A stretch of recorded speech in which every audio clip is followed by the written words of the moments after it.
तो हम हमारे लास्ट क्लास में एक मेन्यू बेस्ड प्रोग्राम यूज किए थे, जहां पर कि हमें ऑप्शन से कुछ ऑप्शन सिलेक्ट करना था। जैसे कि 1 से 5 के अंदर कोई ऑप्शन सिलेक्ट करना है, और उस ऑप्शन के बेसिस पे ये हमें रिजल्ट प्रोवाइड करेगा। और हम जो प्रोग्राम लास्ट क्लास में लिखे थे, उसमें कुछ एज केसेस में ढूंढने के लिए बोला था, मतलब जो कि आप एक्सपेक्ट नहीं किए होंगे लेकिन आना चाहिए। तो जैसे कि मैं यहाँ पे बोल रहा हूँ कि एज केस क्या है, तो मैं एक आपको अ, दिखा रहा हूँ। जी, सपोज मैं एक कंडीशन ये एज केस दे रहे हैं कि सपोज 1 से 5 के अंदर हमें कोई नंबर इनपुट करना है। अगर हम 1 से 5 के अंदर नंबर इनपुट नहीं करके सपोज हम 8 इनपुट करते हैं, तो क्या होगा? तो ये काम करेगा कि क्या रिजल्ट दिखाएगा, वो हमें चेक करना था। क्योंकि यूजर हमेशा 1 से 5 के अंदर ही चॉइस देना चाहिए। अगर कुछ चॉइस दे तो वहां पे हमें दिखाना चाहिए था इनवैलिड चॉइस, या हम दिखा सकते हैं कि please enter A number between 1 to 5। ठीक है। दूसरा, हम जब भी बोल रहे हैं कि आपको एक दो नंबर इनपुट करना है, first number suppose 7, second number suppose हम 0 दे दिए, तो आंसर क्या होगा? क्योंकि हमें 0 से डिवाइड करना पॉसिबल ही नहीं है। 0 से डिवाइड पॉसिबल नहीं है। Zero division is not possible, या division by 0 is not possible. तो ये दिखाना चाहिए। ठीक है। तो हमें ये सब कंडीशंस, एज केसेस हमें चेक करना चाहिए था। लेकिन लास्ट क्लास में हम जो प्रोग्राम लिखे थे वो डायरेक्टली आपको आंसर प्रोवाइड कर रहा था। ठीक है। तो इस बार क्या करते हैं, हम उसी कंडीशंस को चेक करके प्रोग्राम लिखते हैं। इसके लिए मैं लास्ट क्लास में जो प्रोग्राम लिखा था उसी को ही यूज कर रहा हूँ, और दोबारा नहीं लिख रहा हूँ। यही प्रोग्राम है, इसको ही यूज करके हम कुछ चेंजेस करेंगे। ठीक है, पहले देख लेते हैं ये सही से काम कर रहा है कि नहीं। तो arithmetic operation 1, first number 7, second number 6, तो एडिशन होगा 13।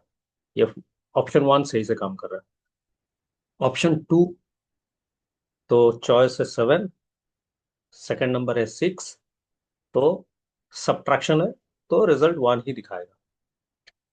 नेक्स्ट है आपका चॉइस 3, फर्स्ट नंबर है 7, सेकंड नंबर है 6, तो रिजल्ट 42 दिखाएगा। आप पूछ सकते हैं कि बार बार मैं सेम नंबर क्यों दे रहा हूँ? क्योंकि सेम नंबर का रिजल्ट कैलकुलेशन करने के बाद आप कोई भी नंबर अगर टेस्ट करने के लिए ट्राई करेंगे, वो सेम आंसर आएगा।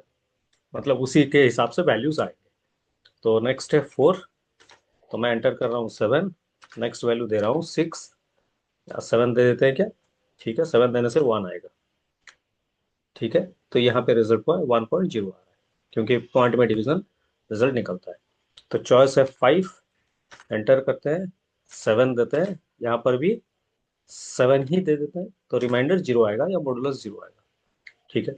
अब मेन केस, अगर मैं इनमें से चॉइस ठीक से नहीं दिया, 8, तो आना क्या चाहिए था? Please enter a valid number between 1 to 5। लेकिन ये दिखाएगा enter first number 7, enter second number 7, तो ये दिखाएगा रिजल्ट इज 0, क्योंकि ये फर्स्ट केस काम नहीं कर रहा है। जैसे कि हमारे यहाँ केस 1 काम नहीं कर रहा है, कंडीशन फॉल्स है। केस 2 का कंडीशन फॉल्स है।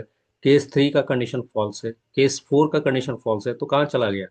ये एल्स पार्ट में चला गया, जो कि होना नहीं चाहिए था। इसके लिए हमें क्या करना चाहिए, यहाँ पे और एक कंडीशन जोड़ना होगा। जो कंडीशन होगा, elif choice is equal to 5। अगर 5 होगा तो ये काम करेगा। अगर नहीं होगा तो हमें ये मेंशन करना चाहिए, एल्स प्रिंट। ये क्या मेंशन होना चाहिए? Please enter a choice between 1 to 5। तो ये आंसर आना चाहिए। तो अब चेक करते हैं, 5 के लिए चेक करते हैं, और अलग कुछ नंबर के लिए चेक करते हैं। ठीक है। तो यहाँ पर फिर वही सेम प्रॉब्लम, थोड़ा सा लेट हो गया क्योंकि मॉडिफिकेशन करने पर प्रोग्राम थोड़ा स्लो चल रहा है। ठीक है। तो मैं क्या कर रहा हूँ, नहीं तो इसको ओपन कर दे रहा हूँ आपका आइडियली में, जहाँ पर कि मैं प्रोग्राम को सेव करके रखा हूँ एक्चुअली। नहीं, यहाँ पे आ चुका है। तो इसको मिनिमाइज कर देते हैं। तो एंटर योर चॉइस 5, तो फर्स्ट नंबर 7, सेकंड नंबर है आपका 6। तो ये क्या दिखाएगा? कुछ नहीं, कुछ प्रॉब्लम हो गया शायद। तो 5, 7, सेकंड नंबर 6, तो रिजल्ट इज 1 दिखाया क्योंकि चॉइस 5 काम कर रहा है। अब देखते हैं चॉइस 8 देखिए क्या होगा। चॉइस 8 एंटर करते हैं, तो एंटर फर्स्ट नंबर दिखाया 7, एंटर सेकंड नंबर दिखाया 6, और फिर दिखा देगा आपका please enter a choice between 1 to 5। Reason क्यों? क्योंकि आप चॉइस देने के बाद, यहाँ पे चॉइस देने के बाद, ये चॉइस देने के बाद हम 2 नंबर पूरा मांग रहे हैं इसको, ये 2 नंबर हम यहाँ पे मांग रहे हैं। लेकिन होना क्या चाहिए था, ये चॉइस देने के बाद हमें चेक करना चाहिए एक्चुअली ये एक्चुअली ये 1 से 5 के अंदर है कि नहीं। तो हमें यहाँ लिखना होगा if choice is greater than equal to 1 and choice is less than equal to 5, अगर ये है तब इसके अंदर ये सब काम करना चाहिए। कौन कौन सा? ये जो चॉइस 5 तक है वो सब काम करना चाहिए। ठीक है, ये सब 1 से 5 के अंदर आना चाहिए। तो इसके लिए मैं एक टैब इसको प्रोवाइड कर रहा हूँ, इसके अंदर ले आ रहा हूँ ताकि ये इंडेंटेशन बन जाएगा। ठीक है, अब क्या है, अगर 1 हुआ या 5 से कम हुआ या 5 हुआ, तब ये इसके अंदर आएगा और काम करेगा 1, 2, 3, 4 और 5। ठीक है, और अगर नहीं तो ये एल्स किसके लिए काम कर रहा है, ये एल्स ऊपर वाले ईफ के लिए काम कर रहा है। ठीक है, ये ईफ के लिए एल्स काम कर रहा है। तो मतलब कहने का मतलब है, अगर मैं इसको बंद करूं, ये जो इफ है इसके लिए एल्स है। ठीक है, तो ट्राई करते हैं रन करके। तो यहाँ पे चॉइस कितना दें, सब चॉइस देके देखते हैं। एक वही 7 देते हैं, एंटर 6 देते हैं, फर्स्ट के लिए काम किया, सेकंड के लिए काम करना चाहिए, दूस थर्ड के लिए काम करना चाहिए। तो देखते हैं क्या काम कर रहा है ये।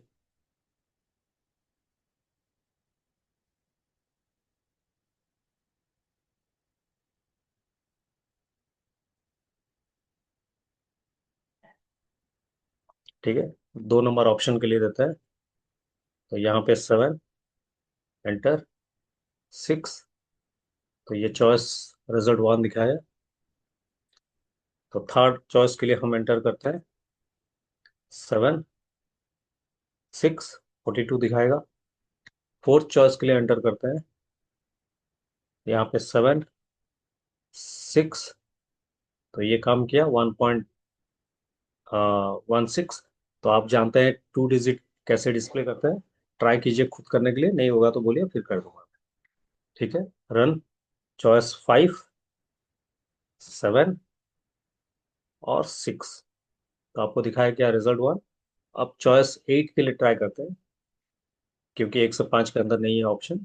तो result is please enter a choice between 1 to 5 दिखाया। ठीक है, लेकिन आपको नहीं लगता है कि ये अगर ये स्टेटमेंट इफ के अंदर जो भी है, ये 1 से 5 के अंदर कोई वैल्यू होने से काम करेगा, 1 या 5 या उसके अंदर जो भी वैल्यू, 1, 2, 3, 4, 5 के लिए काम करेगा। तो यहाँ पे 1 के लिए हम चेक कर चुके हैं, 2 के लिए चेक कर रहे हैं, 3 के लिए चेक कर रहे हैं, 4 के लिए चेक कर रहे हैं। तो 5 के लिए चेक करना चाहिए क्या, क्योंकि 1, 2, 3, 4 नहीं होगा तो ऑटोमेटिकली 5 तो होगा। तो इसके लिए यहाँ पे एलिफ नहीं करके हम डायरेक्ट एल्स करना चाहिए। ठीक है, तो ये इसका ऑप्शन है। तो अगर इसको हम रन करें फिर, तो ये क्या करेगा, हमें 5 के लिए भी सही आंसर दिखाएगा। देखिए, सपोज मैं यहाँ पे और कोई वैल्यू देता हूँ 8, और उसके बाद अगर उसमें 4 डालता हूँ तो 0 दिखाएगा। आई थिंक आपको समझ में आ चुका है अच्छी तरह कि क्या हो रहा है। तो अब और एक बात बात करते हैं। देखिए, जहां पर कि 4 है चॉइस और बाय है, तो यहाँ पे अगर मैं रिजल्ट डाल दूं 0, तो क्या दिखाएगा, सॉरी, सेकंड नंबर अगर 0 डाल दूं तो क्या होगा, 4, फर्स्ट नंबर 7, सेकंड नंबर 0। देखिए, एरर आ चुका है। ठीक है, एंटर सेकंड नंबर 0 पे, नहीं, ये क्यों एरर आया, देखते हैं और एक बार। तो first number 4, first choice 4, first number 7, second number 0। तो एरर आ चुका है। क्या एरर है? यहाँ पे जो एरर दिखाया, डिवीजन बाय जीरो एरर दिखाया। ये जीरो डिवीजन एरर ये कौन प्रोवाइड किया? ये प्रोवाइड किया है आपका पाइथन। लेकिन हमें दिखाना चाहिए क्या? Division by zero is not possible. अगर मैं 5 में एंटर करूँ, चॉइस अगर 5 दूं, और फर्स्ट नंबर अगर 7 दूं, और सेकंड नंबर अगर 0 दूं, तो वही सेम आंसर आएगा। ठीक है, देखिए, इंटीजर मोडुलो बाय जीरो। ठीक है, दो अलग अलग आंसर आ रहे हैं, लेकिन एरर क्या है? Zero division error. और यहाँ पे क्या दिखा रहा है? Integer modulo by zero. तो यहाँ पे और एक बार रन करके दिखा रहा हूँ आपको। चॉइस 4 दिया, यहाँ पे फर्स्ट नंबर 7 दिया, सेकंड नंबर 0 दिया। देखिए, 4 में आपको दिखा रहा है डिवीजन बाय जीरो, और 5 में दिखा, और चॉइस 5 में दिखा रहा था इंटीजर मोडुलो जीरो। ठीक है, तो चॉइस डिवीजन अलग अलग आ रहे हैं। तो आप भी अलग अलग आंसर दे सकते हैं, लेकिन हम एक आंसर देना चाहते हैं, division by zero is not possible. ठीक है, तो तब कैसे करें? तो यहाँ एलिफ के अंदर अगर चॉइस 4 हुआ, यहाँ फिर और एक इफ स्टेटमेंट ऐड करेंगे। If B is equal to zero अगर हुआ, तो हम यहाँ पे क्या करेंगे? Print division by zero is not possible, ये है।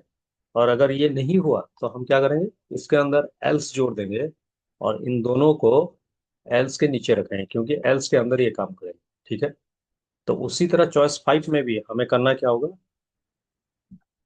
If B is equal to zero, हम अलग मैसेज देना चाहते हैं, तो प्रिंट करके यहाँ पे लिख सकते हैं modulo by zero is not possible. Message दे सकता है प्लीज एंटर अनदर नंबर। और यहाँ पे भी हम लिख सकते हैं प्लीज एंटर अनदर नंबर। ठीक है, चॉइस आपका है, आप कैसा देना चाहते हैं। और यहाँ पे हम क्या कर सकते हैं? यहाँ पे हम कर सकते हैं एल्स, और इसको इधर ले आ सकते हैं। ठीक है, अगर जीरो दे रहे हैं, तो ये मैसेज दिखाएगा। तो ट्राई करते हैं उसी ऑप्शन के लिए, रन करते हैं। तो यहाँ पे चॉइस 4 दे रहे हैं, फर्स्ट नंबर 7, सेकंड नंबर 6। तो आंसर आपको मिला 1.16। इसको रन करते हैं फिर, और 4, फर्स्ट नंबर 7, सेकंड नंबर 0। क्या दिखा है? Division by zero is not possible, please enter another number. ठीक है, तो इसके लिए 5 के लिए टेस्ट करते हैं। तो 5, फर्स्ट नंबर 8, सेकंड नंबर 4। तो रिजल्ट 0 है। और यहाँ पे हम ट्राई करते हैं 5, फर्स्ट नंबर 7, सेकंड नंबर 0। तो क्या दिखाएगा? Modulo by zero is not possible, please enter another. तो ये है आपका वैलिडेशंस। तो इसी तरह ये काम करता है।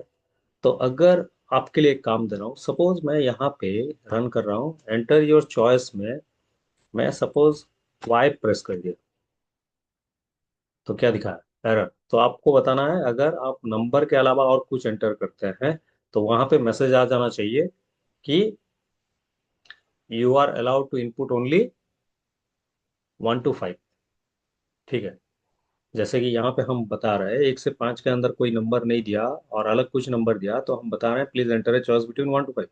उसी तरह यहाँ पे अगर और कोई चॉइस आ रहा है, तो वहां पे हमें बताना है please enter A number between 1 to 5 only, not other character. ठीक है, आप खुद ट्राई कीजिए। नहीं हुआ तो बोलिए कमेंट में, मैं फिर इसका आंसर आपको बताऊंगा। ठीक है।